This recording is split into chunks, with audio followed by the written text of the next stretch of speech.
to work with these structures to improve their comprehension and recall. Uh, so Erica, when you decided you wanted to focus on main idea, this is right up your alley. And Nathan, in terms of the comments that I left for you in the forum, this is an analogy to what I was thinking about when I was writing comments to the things that you suggested. If you're able to create an analogous type of a strategy to the structure strategy, I think you're going to see improvements in your students' learning. So it's a nice place to start, and we're actually I'm going to have you in Problem Theory Activity 3 retrieve an article by Bonnie Meyer and read it and learn a little bit about the structure strategy. So hopefully this session is going to help you establish some prior knowledge about the structure strategy before you read that in EdTech 561. Here's the main idea of the structure strategy, and this applies to expository text. That's informational text. So a lot of the stuff that you work on in school is expository text. And what Meyer discovered, and she discovered this linguistically. She did linguistic analysis of the different types of text and learned that all text could be classified into one of 5 categories.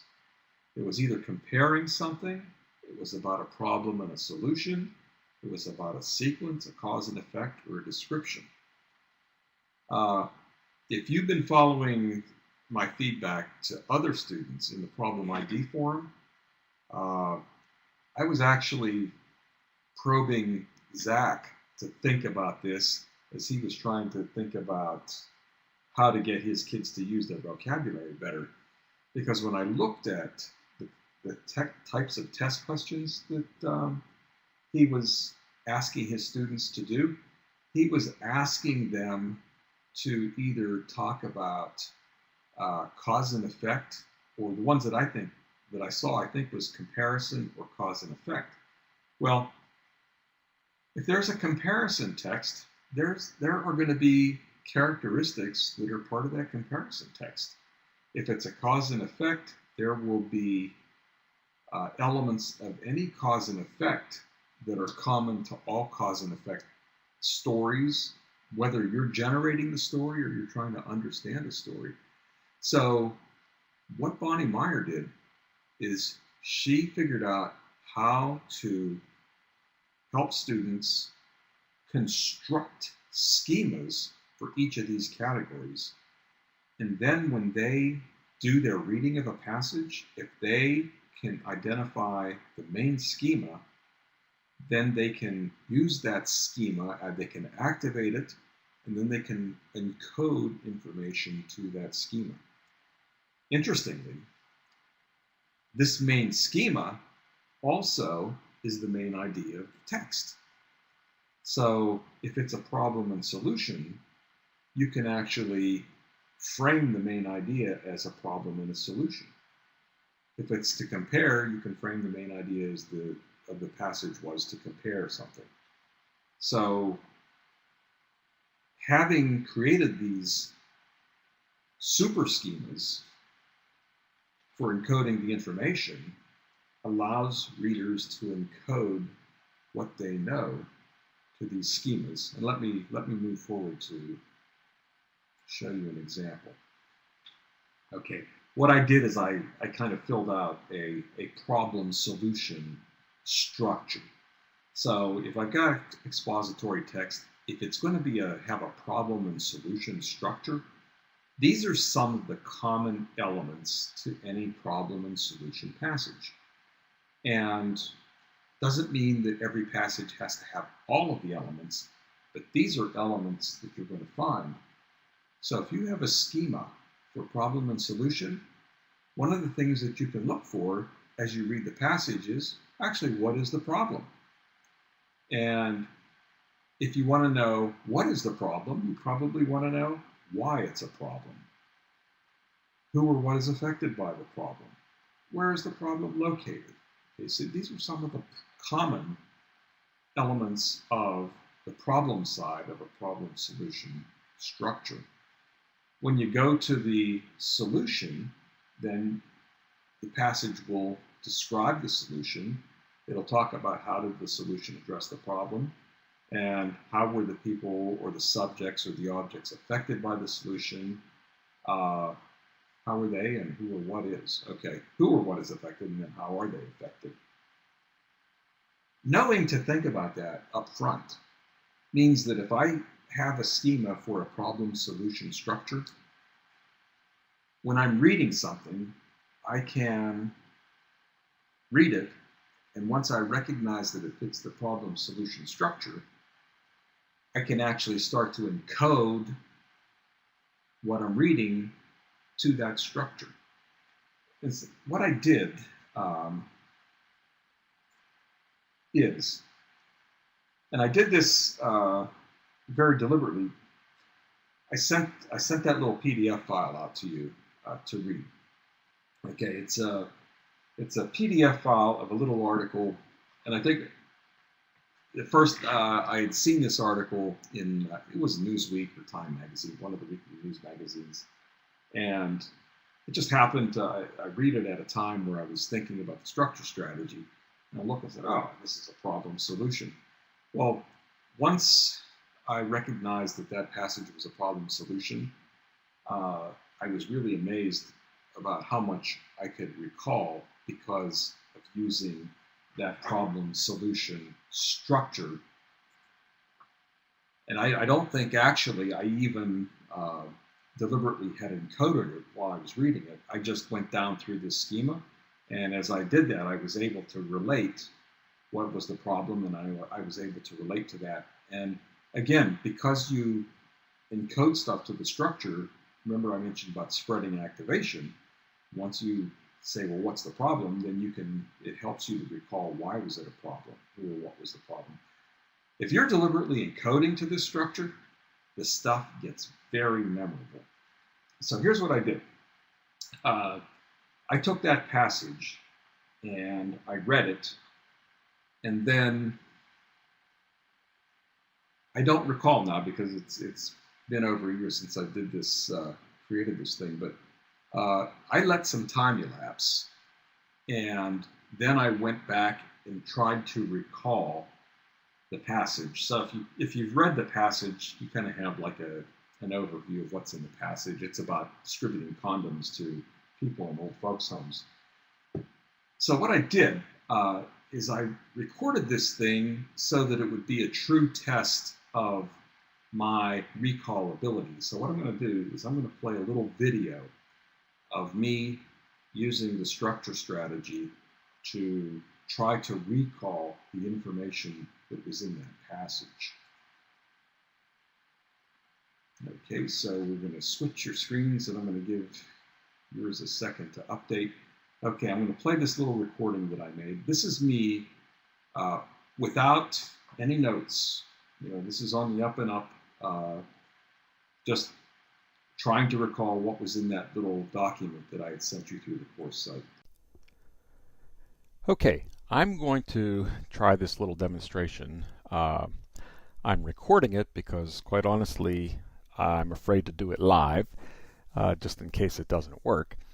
But what I want to do, recall that I sent a little article last week about old people and AIDS. And I haven't read that article since last week before our session. And what I'm going to try to do is use the structure strategy to recall as much as I can about that article. And let's see how well it works. The idea with the structure strategy is that if you have a schema for a structure, you can actually use that schema to cue recall of the details from the text.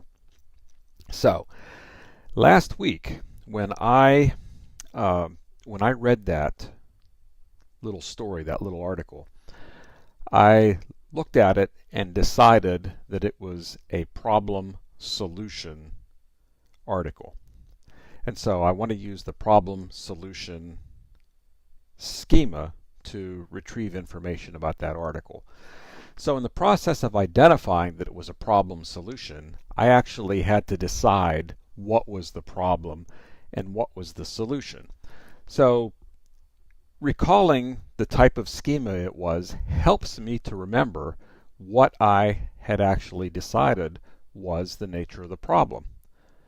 And in this case, the problem was an increase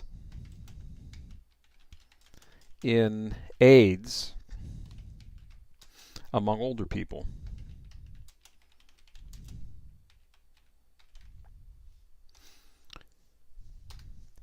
And again, I'm going to just ignore my typing deficiency, leave the typos in there. Now, okay, if that was the problem, what was the proposed solution? Well, overall, the proposed solution was to increase AIDS education or awareness among older populations.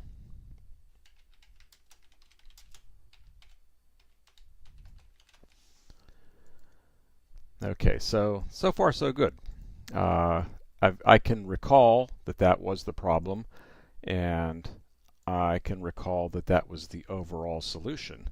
Now let's look at my schema for the problem and solution structures, and if I know this schema well, one of the things that I recall then is what or why was it a problem? Okay, if the problem was an increase in AIDS, sorry, I can't resist.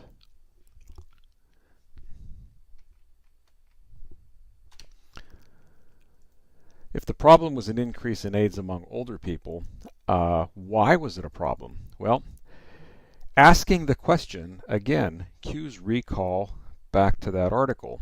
And one of the things that comes to mind from something that I read a week ago was that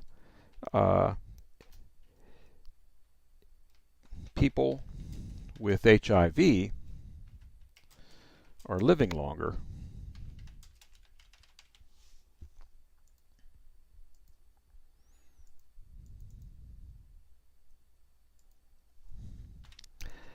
and if they are living longer, comma, there are increased opportunities for infection. Okay, who or what is affected by the problem? Well, we know that it's, in this particular article, it was older people. And if I go back to people with HIV are living longer, so there are increased opportunities for infection. Okay, it was among older people. Where is the problem located? Well, in this particular article, I can recall that the AIDS education was taking place in senior centers, and the main thrust of the article was New York City senior centers. But actually it would be New York City would be the place where the problem was. The education was taking, let's say, education in senior centers. Okay, but I also remember there was mention of a location in Ohio, and I don't remember the other detail of a third location, but I do recall while I was reading this an image of somewhere north of Pennsylvania. And I'm thinking it might have been Michigan, or it might have been in the Northeast, so I'm just going to say north of PA. And I conjured up this image while I was reading the article. So thinking about where the problem existed helps me to queue up information that gives me this much detail about the different locations that were mentioned in the article. Okay, what is the problem? Another thing about why is it a problem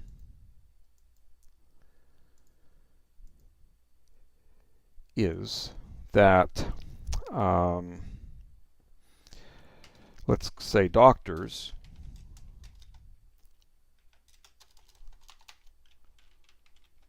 and others don't think of older folks as sexually active.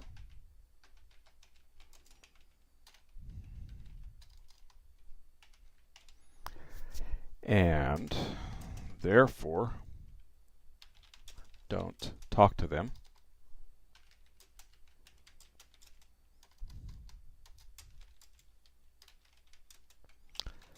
about HIV or test for HIV. Okay, so this would also be part of the problem that I recall just by thinking about problem and solution.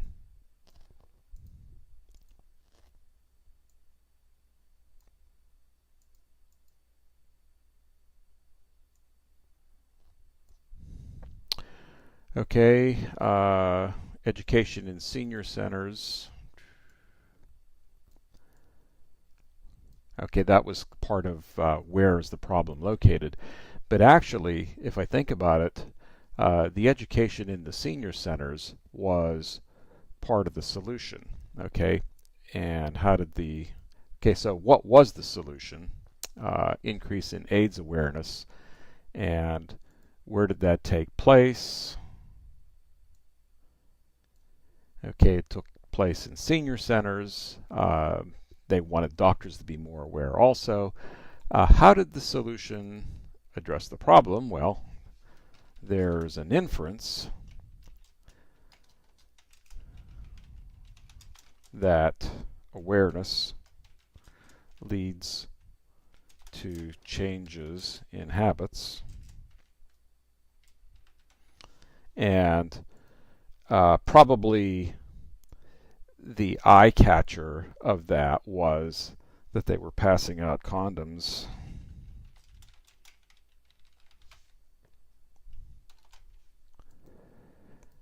as party favors, and so that makes the article kind of humorous. Okay, who or what is affected? We know that the target population was seniors. But then we think there were two types of seniors mentioned in the article. Some are active, and some are not.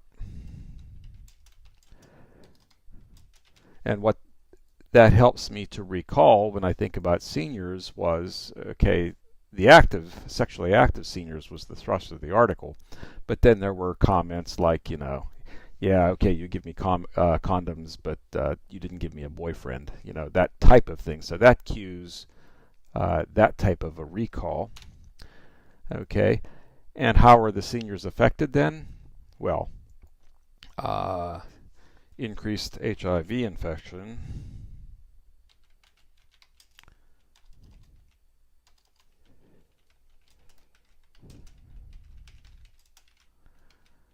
leads to increased spread among the senior population.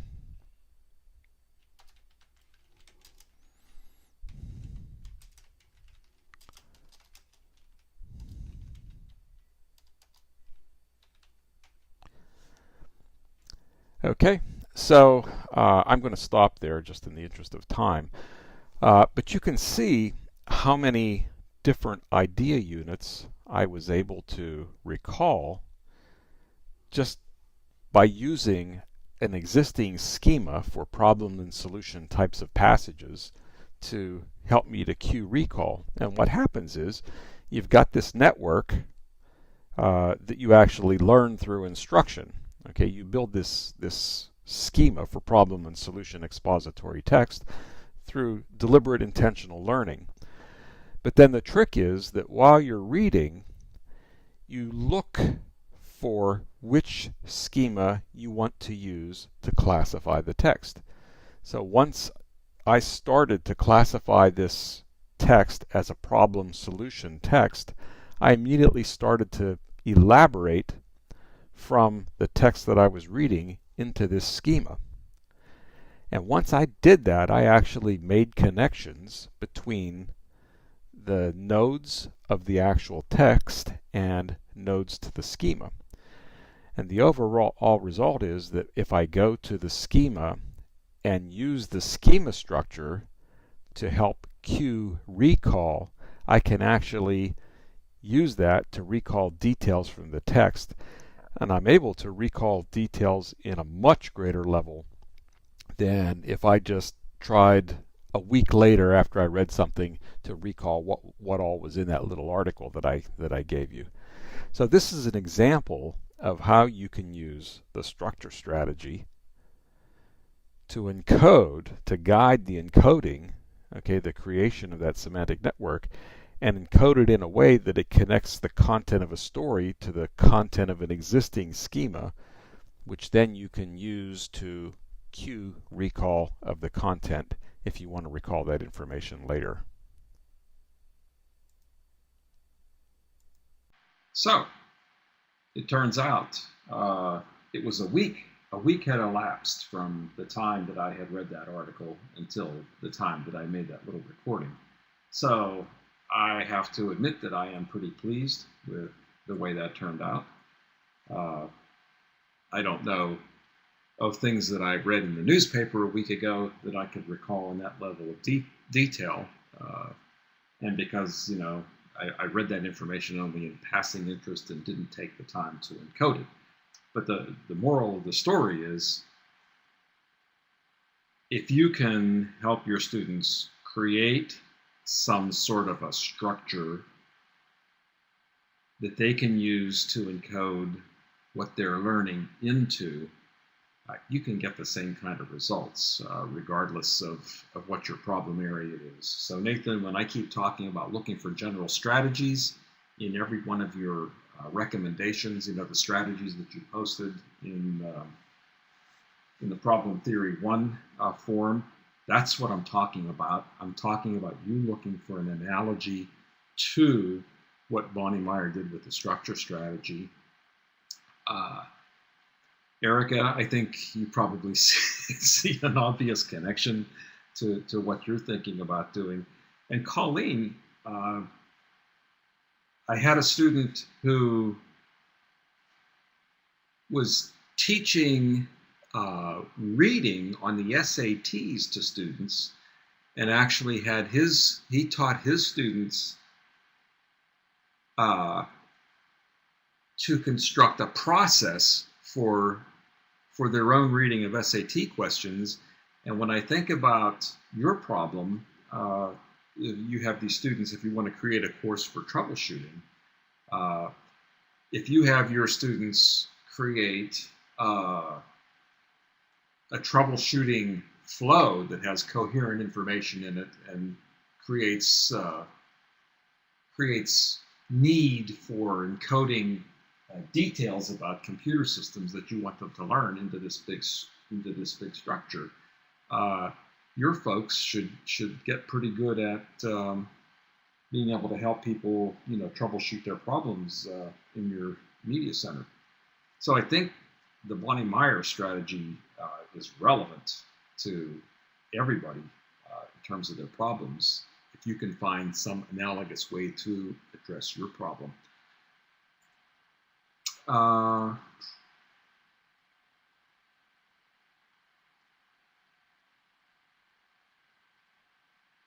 Okay, I see. Oh, okay. Thank you, Erica. Yeah.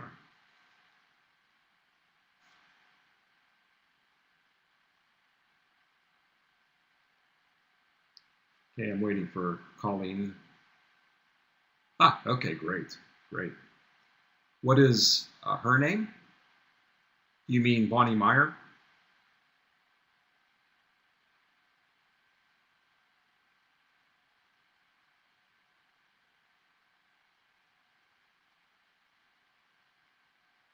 Ah, okay.